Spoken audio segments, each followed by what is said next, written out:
नौकरी छोड़ ससुराल संभाल। अरे अभी तक तो तैयारी हो रही है क्या? लड़के वाले पहुंचने वाले हैं और तेरा अभी तक श्रृंगार पूरा नहीं हुआ।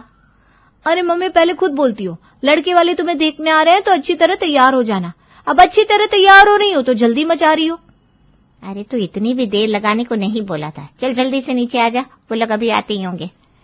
सिमरन आज के जमाने की पढ़ी लिखी इंडिपेंडेंट लड़की है, अच्छी जॉब करती है और खुद को भी बहुत अच्छे से संभालती है और ऐसी फैमिली में ही जाना चाहती है जहां वो लोग उसे और उसकी प्रोफेशनल लाइफ को समझ सके। थोड़ी देर बाद लड़के वाले घर आते हैं और सिमरन भी उनके साथ बैठ जाती है। वैसे हमारी बेटी शादी के बाद भी नौकरी कर सकती है ना? अरे आप पूछ क्यों रहे हो पापा? सीधे सीधे बोलो ना कि मेरी बेटी शादी के बाद अपनी जॉब कंटिन्यू करेगी। अरे रुक जाना। हाँ भाई साहब, क्यों नहीं। आज के जमाने में तो लड़कियां लड़कों के साथ कंधे से कंधा मिलाकर चलती हैं। अगर आपकी बेटी को शादी के बाद जॉब करनी है तो हमें उसमें कोई एतराज नहीं है।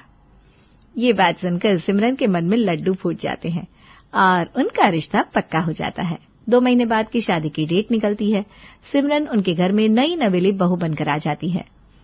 शुरू के कुछ दिन तो शादी के बाद की रस्मों में निकल जाते हैं और कुछ दिनों के बाद, अरे यार लगता है आज तो ऑफिस के लिए लेट हो जाऊंगी। रात को प्रेजेंटेशन बनाने में बहुत टाइम लग गया। अरे डोंट वरी सिमरन, मैं तुम्हें ड्रॉप कर दूंगा। चलो दोनों साथ में ही चलते हैं। मयंक और सिमरन घर से निकलने लगते हैं। तभी उनकी पड़ोसन शकुंतला उनके घर आती है। अरे सुबह सुबह कहाँ जा रही हो बहू रानी? ऑफिस जा रही हूँ आंटी जी। अरे वाह, ऑफिस जा रही हो? तेरी बहू तो बहुत ही अच्छी है यशोदा। सुबह सुबह उठकर इसने घर का सारा काम भी कर लिया, तुम्हारे लिए नाश्ता भी बना दिया और अब ऑफिस भी जा रही है। माफ करना आंटी जी, लेकिन नाश्ता मैंने नहीं बनाया, मम्मी जी ने बनाया है। और सफाई के लिए तो हमने घर में मेड रखी है। सुबह सुबह ऑफिस की वजह से मैं काम नहीं कर पाती ना। अच्छा अच्छा, चलो बढ़िया है। मम्मी जी, पापा जी, हम चलते हैं। सिमरन और मयंक ऑफिस के लिए निकल जाते हैं, लेकिन उनके जाने के बाद पड़ोसन शकुंतला यशोदा को बढ़ा चढ़ाकर कुछ बातें बोलने लगती है। मुझे तो आज पता लगा यशोदा के घर में खाना तू बनाती है।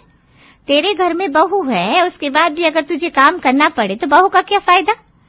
नौकरी करती है इसका मतलब ये थोड़ी ना है कि घर का काम नहीं करेगी। अरे अब क्या बोलूं शकुंतला, आज का जमाना ही ऐसा है। अब बहू नौकरी करती है तो कुछ ज्यादा कह भी नहीं सकते। हाँ, लेकिन ऐसे तो तेरी बहू सर पर चढ़ जाएगी। तुझे अच्छा लगता है क्या उसके होते हुए घर में काम करना? मैं तो कभी अपनी बहू के सामने कोई काम नहीं करती। तू भी उसे आगे से ज्यादा काम मत करके दे। यशोदा को तो पहले ही अपनी बहू के घर में आने के बाद काम करना पसंद नहीं था, और अब जब पड़ोसन ने 4-5 बातें बोल दी तो यशोदा ने ठान लिया कि अब वो खाना नहीं बनाएगी शाम के समय। अरे क्या हुआ माँ, तुम इतनी थकी थकी क्यों लग रही हो? तबीयत ठीक नहीं है क्या तुम्हारी? बेटा मेरी अब काम की उम्र नहीं रही, इसलिए तो घर में बहू लेकर आई थी। लेकिन बहू तो नौकरी करती है और पूरे दिन भर का खाना मुझे बनाना पड़ता है। मुझसे ना अब ये सब काम बिल्कुल नहीं होता। बेटा बहू को बोल थोड़ा घर संभाले। अरे माँ, मैं भी जॉब करता हूँ और जब जॉब से आने के बाद मेरे अंदर काम करने की हिम्मत नहीं बचती तो सिमरन के अंदर कहाँ से बचती होगी। लेकिन आप चिंता मत करो, मैं घर में खाना बनाने के लिए कुक रख दूंगा। आपको खाना बनाने की टेंशन लेने की कोई जरूरत नहीं है। मयंक घर पर खाना बनाने के लिए कुक रख देता है और उसे लगता है कि प्रॉब्लम सॉल्व होगी, लेकिन प्रॉब्लम तो कुछ और ही थी। देख रहे हो ना आप दोनों, बहू को कितना सर पर चढ़ाया हुआ है। अरे दुनिया की बहू नौकरी करने जाती है लेकिन अपने घर में खाना तो बनाती है। सफाई के लिए इन्होंने अलग से नौकरानी रखी है, खाना बनाने के लिए अलग से कुक रखा है। इतनी नौटंकी है कि हमारी बहू कर रही है, वरना बहुएं घर का काम भी करती हैं और नौकरी भी करती हैं। ठीक कह रही हो मम्मा। मैं तो क्या बोलूं भाग्यवान, मेरा तो खाना हो गया, मैं बाहर जा रहा हूँ। गोपाल बाहर टहलने के लिए चला जाता है। तभी यशवी अपनी मम्मी से कहती है, मम्मी मैं तो बोल रही हूँ इस कुक को नौकरी से हटा दो और बोल दो कि पापा जी को इसका हाथ का खाना पसंद नहीं आता। भाभी की तो ऐश हो गई ना, कोई काम ही नहीं करना पड़ता। खाना बनाने की ड्यूटी अब भाभी को दे दो। इतना टाइम तो उनके पास होता ही है कि जॉब के अलावा खाना तो बना सके। ठीक कह रही है तू, आज आने दे इन दोनों को। शाम को मयंक और सिमरन ऑफिस से घर आते हैं तो उनके सामने यशोदा यही बात छेड़ देती है। बेटा तेरे कहने पर घर पर वो खाना बनाने वाला भी रख कर देख लिया, लेकिन उसके हाथ के खाने में तेरे पापा जी को बिल्कुल स्वाद नहीं आ रहा। हम मानते हैं कि बहू नौकरी करती है, उसके पास ज्यादा टाइम नहीं होता, इसलिए हमने घर में साफ सफाई वाली भी रख दी। लेकिन नौकरी के साथ साथ बहू की जिम्मेदारी हम सबके लिए भी तो है ना। तू उसे बोल कि वो खाना बना दिया करे और हमें उससे कोई काम नहीं करवाना। अच्छा ठीक है मम्मी, मैं बात करता हूँ। मयंक इस बारे में सिमरन से बात करता है। तुम जानते हो ना मयंक, ये कॉर्पोरेट लाइफ कितनी ज्यादा हेक्टिक है। पहले ही ऑफिस में इतना काम कर करके इतनी थकान हो जाती है, ऊपर से घर आकर भी कभी कभी काम करना पड़ता है। मैं तुम्हारी प्रॉब्लम समझ रहा हूँ सिमरन, लेकिन घर वालों को क्या ही बोलूं। घर पर कुक भी रखा, लेकिन उसके हाथ का खाना भी पापा को पसंद नहीं आया, और मम्मी से अब काम होता नहीं। यश भी अपनी पढ़ाई में लगी रहती है, तो बोलूं तो किसे बोलूं। अच्छा कोई बात नहीं, मैं मैनेज करने की कोशिश करती हूँ। अगले दिन सुबह 4:30 बजे सिमरन के फोन का अलार्म बजा। अरे यार, अभी तो नींद भी पूरी नहीं हुई थी। रात को 12 बजे काम करके सोई थी, पर क्या करूं, मजबूरी है। सिमरन जल्दी से फ्रेश होकर किचन में खाना बनाने के लिए पहुंच जाती है और 6 बजे तक सबके लिए नाश्ता और लंच बनाकर रेडी कर देती है। खाना तो बन गया, लेकिन मुझे बहुत नींद आ रही है, और अब तो ऑफिस के लिए तैयार होने का भी टाइम हो गया। ऑफिस में इम्पोर्टेंट मीटिंग भी तो है आज। बस मुझे ऑफिस में नींद ना आ जाए। सिमरन जल्दी से नहाती धोती है और तैयार होकर ऑफिस के लिए निकल जाती है, लेकिन ऑफिस में पूरा दिन आज उसे बार बार उबासी आती रहती है। अरे क्या हो गया सिमरन, इतनी उबासी क्यों ले रही हो? रात को ठीक से सोई नहीं क्या? अरे कहाँ यार, काम करके 12 बजे तो सोई थी, और खाना बनाने के लिए सुबह 4:30 बजे उठना पड़ा। उफ़ो, लेकिन तुम्हारे घर पर तो खाना बनाने के लिए कुक था ना? हाँ था, लेकिन मेरे ससुर जी को उसके हाथ का खाना अच्छा नहीं लगता था, इसलिए मुझे खाना बनाना पड़ रहा है। पता नहीं कैसे सब मैनेज करूंगी मैं। पूरा दिन ऑफिस में काम करके थक हार कर सिमरन घर जाती है। कपड़े चेंज करके बाहर आती है तो उसकी सासू माँ रात के खाने के बारे में कहने लगती है। अरे बहू, कितना टाइम लगा दिया कपड़े चेंज करने में। चल, सबको भूख लग रही है, जल्दी से खाना बना दे। जी मम्मी जी। एक तो पहले ही सिमरन थकी हुई थी, ऊपर से कोई खाना बनवाने में उसकी हेल्प ही नहीं करता था। बेचारी हर टाइम थकी थकी सी काम में लगी रहती। इसी तरह शादी को 1 साल बीता। बेटा, अब तो शादी को 1 साल बीत गया, अब तो हमें खुशखबरी सुना दो। हाँ भाभी, कब बुआ बना रही हो आप मुझे? क्या बताऊं, ऑफिस और घर की वजह से मुझे अभी खुद के लिए ही टाइम नहीं मिल पाता, तो बच्चे की रिस्पॉन्सिबिलिटी कैसे संभाल पाऊंगी। अरे बहू, तू क्यों चिंता करती है, हम है ना, हम संभाल लेंगे। और वैसे भी घर में एक नन्हा मेहमान तो होना ही चाहिए, उसके सहारे हमारा भी घर में मन लगा रहेगा। पहले तो घर वाले बोल देते हैं कि वो बच्चे की रिस्पॉन्सिबिलिटी संभाल लेंगे। 1 साल बाद सिमरन को बेटा होता है और उसके कंधों पर बहुत जिम्मेदारी आ जाती है। 1 साल तक तो वो मैटरनिटी लीव पर रहती है, लेकिन 1 साल बाद मैं जानती हूँ मयंक की मेरी मैटरनिटी लीव खत्म हो गई है और अब मुझे फ्री की सैलरी नहीं मिलेगी। अब तो रुद्र भी 1 साल का हो गया है। अब मैं ऑफिस ज्वाइन कर लूंगी तो तुम्हारे ऊपर कोई प्रेशर भी नहीं आएगा, चिंता मत करो। लेकिन सिमरन, अगर तुम ऑफिस ज्वाइन करोगी तो तुम इतना सब कैसे मैनेज कर पाओगी? पहले की बात अलग थी, लेकिन अब तो तुम्हें रुद्र का भी ध्यान रखना पड़ता है। आप चिंता मत करो, मम्मी जी ने कहा है कि वो रुद्र को संभाल लेंगी, और वैसे भी पोता पोती का ज्यादातर टाइम तो अपने दादा दादी के साथ ही बीतता है। इसी बहाने मम्मी जी और पापा जी का भी मन लगा रहेगा। अगले हफ्ते से सिमरन ऑफिस ज्वाइन कर लेती है और रुद्र की जिम्मेदारी घर वालों पर आ जाती है। अरे कितनी देर हो गई, तब से रोए जा रहा है, सर में दर्द कर दिया इसने तो मेरे। भाभी खुद तो ऑफिस चली गई और इसे हमारे पास छोड़ गई। भाभी तो हमेशा ही अपनी जिम्मेदारियों से पल्ला झाड़ने के पीछे लगी रहती हैं। खुद ऑफिस गई तो इसे भी लेकर चली जाती। रो रो कर दिमाग खराब कर दिया इसे मेरा। सुनिए जी, इसे आप संभालिए थोड़ी देर के लिए, मैं अंदर अपने कमरे में जा रही हूँ। अरे लेकिन मुझे कहाँ बच्चे संभालने आते हैं, और वैसे भी मुझे बाहर जाना है तो तुम ही संभालो इसे। जहां पहले हर कोई बहू को बेबी के लिए प्रेशराइज कर रहा था, लेकिन जब उसे संभालने की बारी आई तो सब अपना पल्ला झाड़ने लगे। कुछ दिन ऐसे ही चलता रहा, लेकिन कुछ दिन बाद, माफ कर बहू, लेकिन मुझसे रुद्र नहीं संभाला जाता। अरे इस उम्र में अपना आपा नहीं संभाला जाता तो बच्चा कहाँ से संभाला जाएगा, तू ही संभाल पे इसे।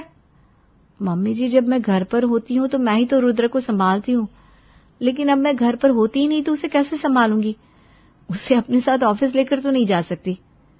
हाँ मम्मी, और अगर आपको रुद्र को संभालने में प्रॉब्लम होती है तो यश भी है ना, कॉलेज से आने के बाद वो रुद्र का ध्यान रख लेगी।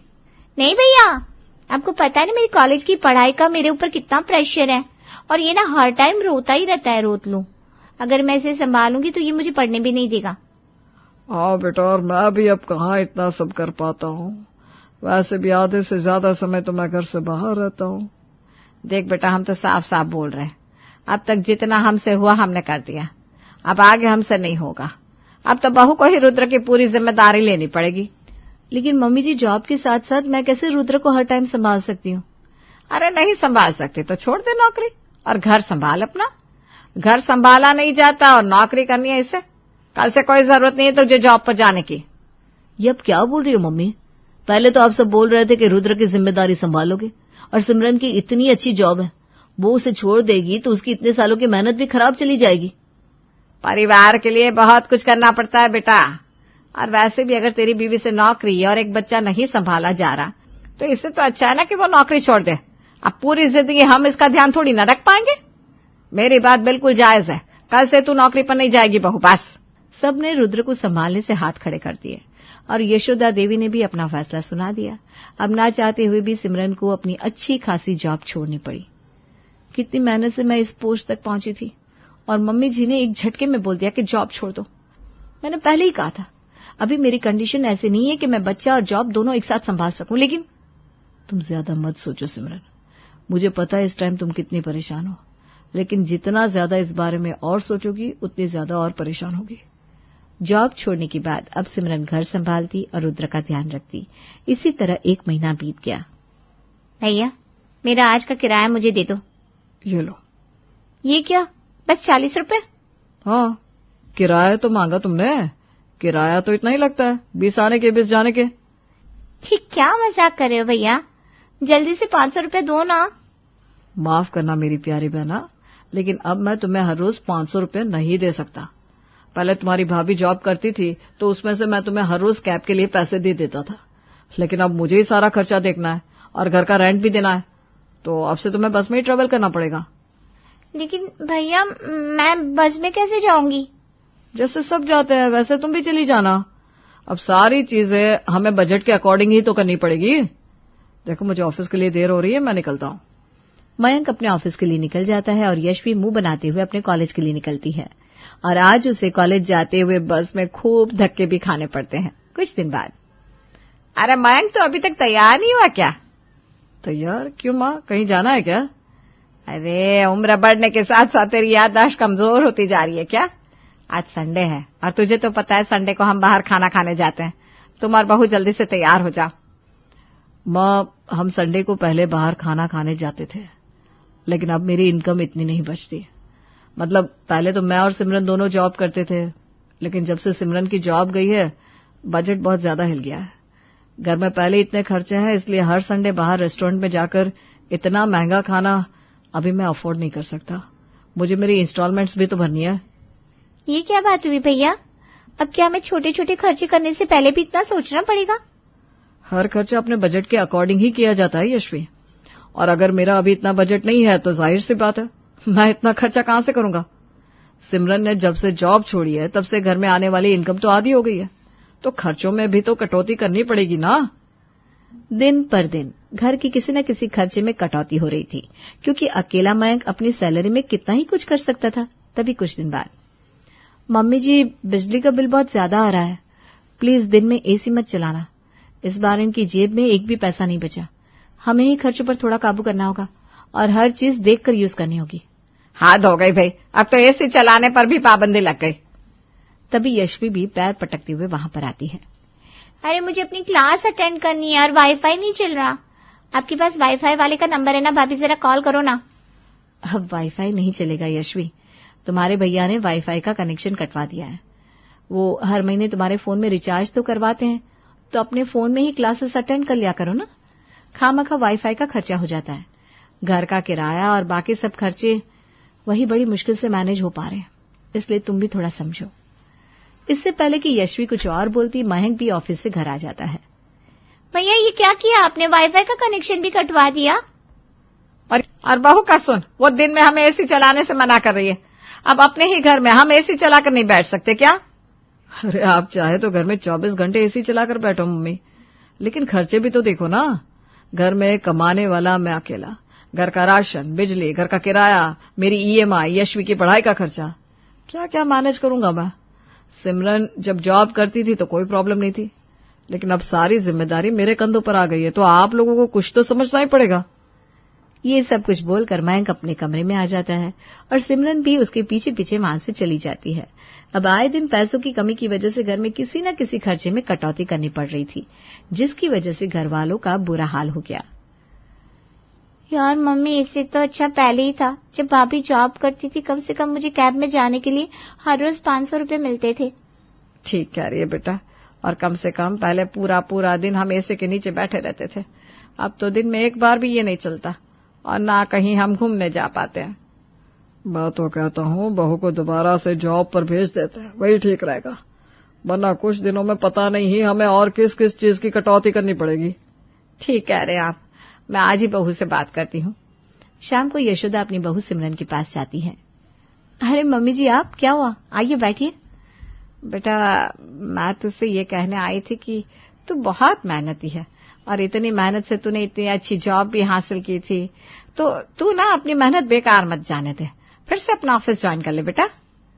लेकिन मम्मी जी, मैं एक साथ घर, ऑफिस और रुद्र को नहीं संभाल सकती।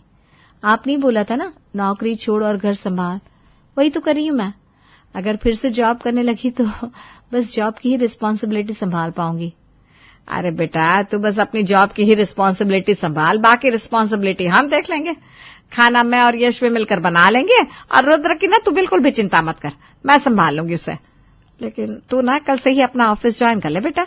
जैसे ही सिमरन की नौकरी छोड़ने की वजह से घर में पैसों की तंगी हुई, तो सबकी अकल ठिकाने आ गई और सबने अपनी सारी रिस्पॉन्सिबिलिटीज भी हंसते हंसते ले ली। भले ही ये बात हमें थोड़ी मजाकिया लग रही है, लेकिन ये आज के जमाने की कड़वी सच्चाई है कि लोगों ने लड़के और लड़की को इक्वालिटी का दर्जा तो दे दिया है, लेकिन सिर्फ पढ़ाई, लिखाई और नौकरी करने तक। आज भी हस्बैंड और वाइफ जब दोनों जॉब करते हैं, तो जॉब के साथ घर संभालने की जिम्मेदारी सिर्फ लड़की को ही दे दी जाती है, जबकि जिम्मेदारी तो दोनों की होनी चाहिए ना, और साथ में पूरे परिवार की होनी चाहिए, क्योंकि परिवार के साथ के बिना सब कुछ बहुत मुश्किल हो जाता है, और ये बात सभी को समझनी चाहिए।